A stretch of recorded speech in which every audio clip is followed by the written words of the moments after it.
It's our 4th day in Japan and we're still in Tokyo. We started our morning, of course, heading down to the konbini. We found a new one that's in the basement of our hotel. This one had these cheesy potato corn dogs, which were so good, but maybe a little heavy for breakfast. I also tried this coffee and parfait. Then we got ready for the day. Today's the first day we're taking the train. I already had my Suica card added to my Apple Wallet, but Kevin has an Android, so we had to get one for him in person. So we walked over to Shinjuku Station. We had some trouble finding a machine where you could get a new card, but we found one and got his card. Then we got on our train to go to Ueno Park. I've heard people say that using the train system in Japan is really complicated, so we gave ourselves a pep talk before going, but we actually found it pretty easy to find our trains and the right exits. Just make sure you pay attention to exactly what Google Maps tells you and you should be fine. Ueno Park still had some beautiful fall foliage, so we walked around the park and then sat by the water for a bit. I ended up having pretty bad knee pain today, but I pushed through it anyways. I started feeling it towards the end of yesterday, so I iced my knee last night, and then while we were sitting by the water, Kevin went to a nearby pharmacy to get me some pain meds and a knee compression sleeve, which did seem to help a little bit.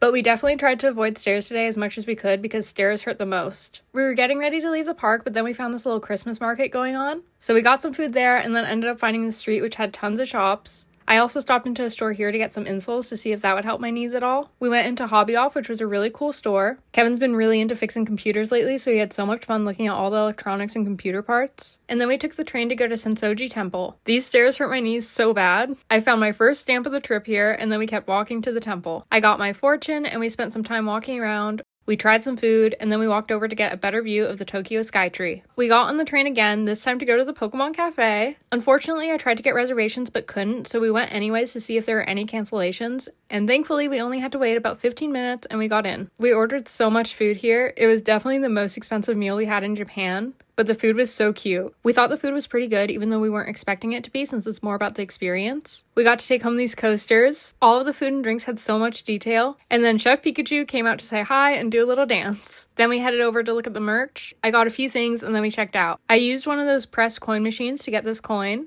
And then we went into the Pokemon Center, which is basically attached to the cafe. I definitely spent a while looking around here. There were so many options, I couldn't decide what I wanted. But after that, even though now both of my knees were hurting even worse than earlier, I wanted to visit Akihabara quick because I wasn't sure if we'd be able to the other days. So we took the train over, walked around a bit, checked out some arcades, got this Magikarp Taiyaki, then got back on the train to go back to our hotel. Once we got back to the hotel, we stopped at the konbini quick. I got this ice cream, which was so good. Then I iced my knees for a bit and went to bed. Make sure you give me a follow because I'll be posting our entire Japan trip here so you can follow along.